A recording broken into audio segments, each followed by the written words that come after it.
The scent of turkey and judgment filled my parents' Victorian home in Boston's Beacon Hill.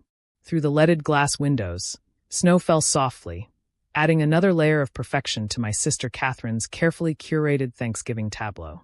I adjusted my simple black sweater, already knowing it wouldn't meet her standards. "More wine, Claire?" Catherine called from across the dining room, her voice dripping with the same false sweetness she'd perfected since childhood. "You must need it, with how things are going." I met her gaze steadily. "I'm good, thanks. Are you, though?" She tilted her head, diamond earrings catching the light. "I heard the cafe let you go." Again, I didn't correct her assumption. The truth, that I'd quit the cafe because my private art dealings had crossed 8 figures last quarter, wasn't something I was ready to share. "Not yet. I'm focusing on my art," I said simply. The reaction was immediate and predictable. My father's fork clattered against fine china. My mother's shoulders tensed. Catherine's perfectly glossed lips curved into a smirk. "Oh, sweetie," she sighed. "Still with that hobby? I thought you'd have grown out of it by now. What are you, 32? 34, I corrected quietly. "And it's not a hobby." "Well, it's certainly not a career," my father cut in, his voice sharp as the crystal glasses Catherine insisted on using. "Not like your sister's work. Did you know she just made junior partner at Wellington and Pierce?" Of course I knew. It was all they'd talked about for months. Catherine, the golden child, following perfectly in our father's legal footsteps. Meanwhile, I was the disappointment, the dreamer, the one who'd walked away from law school to pursue art. What they didn't know was that while Catherine climbed the corporate ladder, I'd built something far bigger in silence. My company, Aurora Arts, didn't just deal in paintings. We shaped entire markets. That hobby they mocked had grown into a $40 million empire, with galleries across 3 continents and a client list that would make Catherine's law firm partners choke on their aged whiskey. But tonight wasn't the time for revelations. That would come soon enough. "I heard about an entry-level paralegal position," Catherine offered, her voice honey-sweet with condescension. "I could put in a word. You know, if you're finally ready to be serious." I took a small sip of water, letting the moment settle. "I appreciate the offer, but I'm good where I am." "Where exactly is that?" My mother asked, her words careful but cutting. "Your apartment above that Vietnamese restaurant? Still doing those little sidewalk sketches?" I thought of my penthouse in Back Bay, the one I'd bought in cash last spring. The private studio overlooking the Charles River, where I'd recently closed a deal on a previously unknown O'Keefe. The international team of art historians and market analysts who reported to me daily. "I'm managing," I said simply. Catherine laughed, the sound crystal and cruel. "Managing what? Your Instagram followers?" "God, Claire. When are you going to join the real world?" The real world. As if their version, corporate politics and country club memberships, was the only one that mattered. I checked my phone discreetly, noting an alert from my assistant about the final signatures on tomorrow's acquisition. "Speaking of the real world," my father interjected, "did you see the new Rothman Gallery downtown? Now that's what real success in the art world looks like." "Catherine, didn't you handle some of their contracts?" I smiled faintly. "Rothman Gallery. My newest acquisition, though the papers wouldn't be public until tomorrow morning. I'd bought it through a shell company, like all my properties. The art world ran on discretion, and I'd mastered the art of invisible influence." "Yes, fascinating space," Catherine preened. "They're expanding too. Very exclusive. Claire, don't even think about submitting anything. They only deal with serious artists and collectors." If she only knew. I'd signed the final purchase agreement this morning. $28 million, barely a dent in Aurora's quarterly budget. By this time tomorrow, my name would be on the building. But for now, I just nodded. "Thanks for the tip." The rest of dinner passed in a familiar rhythm of subtle digs and showcased achievements. Catherine's new BMW. Her fiancé's promotion. The summer house they were eyeing in the vineyard. Each announcement delivered with a sideways glance at my quiet corner of the table. I let them talk. Let them assume. Let them build their narrative of the failed artist's sister, the family disappointment, the cautionary tale. Tomorrow would write a very different story. As I drove home that night, snow swirling in my headlights, I thought about the path that had led here. 10 years of silence. Of building in the shadows while they shook their heads at my wasted potential. Each dismissal had been fuel, each mockery a foundation stone. My phone buzzed, my assistant Jessica. "Everything's set for tomorrow," she said crisply. "The Rothman papers go public at 9 a.m. Press is already sniffing around. And the MoMA curator called again about the private viewing. Perfect timing, I replied, thinking of Catherine's smug smile. Any word from the London gallery? Acquisition complete. You now own controlling interest in the 3 largest private art spaces in Europe. I smiled, remembering Catherine's comment about my little sidewalk sketches. One more thing, Jessica added. The invitation list for next month's gallery opening. Your family's names came up. Want me to remove them? I thought for a moment. No, keep them. But make sure they're handled specially. The next morning, I sat in my real office, a glass-walled corner suite overlooking the Boston Harbor. The wall behind my desk displayed a carefully curated collection. A small Monet, an early Basquiat, and my pride, a recently authenticated Van Gogh that the art world had thought lost for decades. Right on schedule, my phone began to buzz. First Catherine, then my parents, then what felt like every relative who'd ever questioned my choices. I let them go to voicemail, watching instead as the headlines rolled across my screens. Aurora Arts acquires historic Rothman Gallery. Claire Bennett, the silent queen of the art world, expands empire. Inside the $40 million art dynasty built in secret. At exactly 10 a.m., the elevator chimed. Catherine burst in, clutching her designer bag like a shield. Her face was flushed, her usual poise shattered.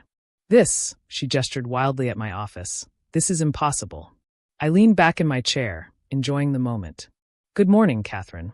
Nice of you to visit my hobby. She stumbled forward, eyes darting from the priceless art to the sweeping views to the sleek evidence of success she'd never imagined I could achieve. But you're just... She stammered. Just what? I asked softly. A failed artist? A disappointment? Someone who needs your help finding entry-level work. She sank into one of the leather chairs facing my desk, her world visibly tilting on its axis. The Rothman Gallery, she whispered. I just handled their contracts last month. They were worth millions. 28 million, to be exact, I corrected. Though that's a small acquisition for us. Aurora Arts currently manages over $400 million in assets across 12 countries. She stared at me, really seeing me for the first time in years. How long? 10 years, I said. 10 years of building while you all assumed I was failing. 10 years of closing deals while you offered me pity jobs. 10 years of revolutionizing the art market while you laughed at my little hobby. The silence stretched between us, heavy with unspoken regrets and shifting power dynamics. Does Mom know? She finally asked. I smiled. She will. Next month's gallery opening should be illuminating. Catherine's phone buzzed, probably the law firm, wondering why their junior partner had rushed out mid-morning. She ignored it, still trying to process the reality of her artist sister's secret empire. I don't understand, she said finally. Why didn't you tell us? I stood, walking to the window. Below, Boston's financial district hummed with morning energy. Would you have believed me? Or would you have found a way to dismiss this too? Some way to make it smaller, less significant than your achievements? She had no answer. We both knew the truth.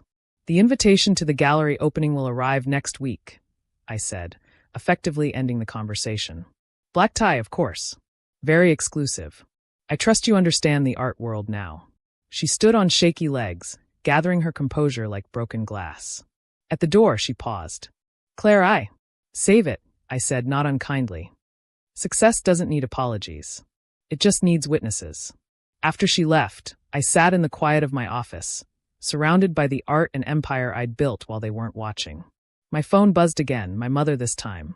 Then my father.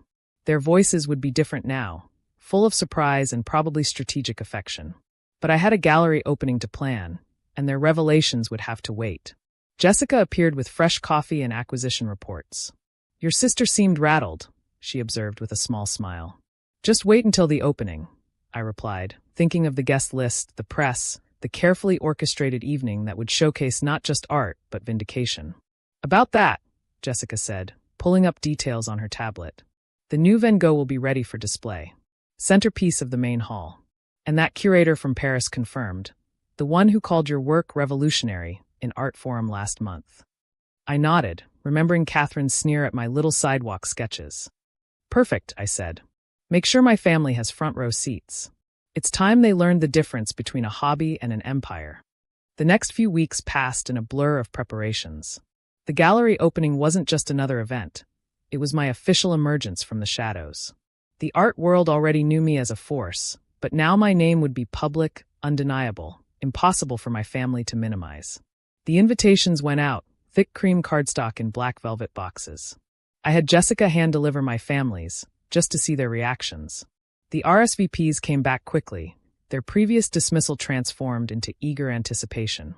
The night of the opening, I stood in my private dressing room above the gallery, watching the city lights sparkle through floor-to-ceiling windows.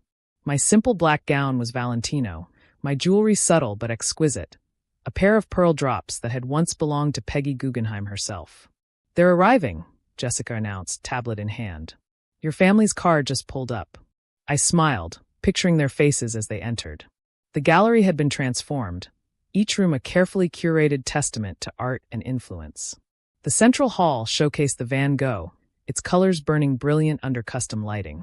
Adjacent spaces displayed works from artists I'd discovered, supported, and launched into stardom. But the final room, that was my masterpiece. An intimate space where my own work hung, pieces I'd created in stolen moments between building an empire. Not the sidewalk sketches they'd imagined, but powerful, complex works that had sold for 6 figures at private auctions. "Ready?" Jessica asked. I took one last look in the mirror, seeing not the failed artist they'd dismissed, but the woman who'd built something extraordinary while they weren't looking. "Ready," I said. The elevator descended smoothly to the main floor. Music and conversation drifted through the doors. Hundreds of the art world's most influential figures mingling beneath crystal chandeliers and priceless masterpieces. As I stepped out, the crowd parted. Critics who'd praised my eye for emerging talent nodded respectfully. Artists whose careers I'd launched raised their glasses. Collectors who'd learned to trust my instincts smiled in greeting. And there, just inside the entrance, stood my family. Catherine in an obviously new designer dress, my parents clinging to each other as they tried to process the scope of what they were seeing. Their eyes darted from the art to the guests to the subtle evidence of wealth and influence surrounding them. I approached slowly, enjoying their growing realization. Catherine's face had lost its usual superiority, replaced by something close to awe. "Welcome to Aurora Arts," I said simply. My mother found her voice first. "Claire, this is extraordinary." "Yes," I agreed. "It is." "Why didn't you tell us?" my father asked, his tone a mixture of confusion and dawning respect. I met his gaze steadily. Would it have mattered? Or would it still have been just a hobby?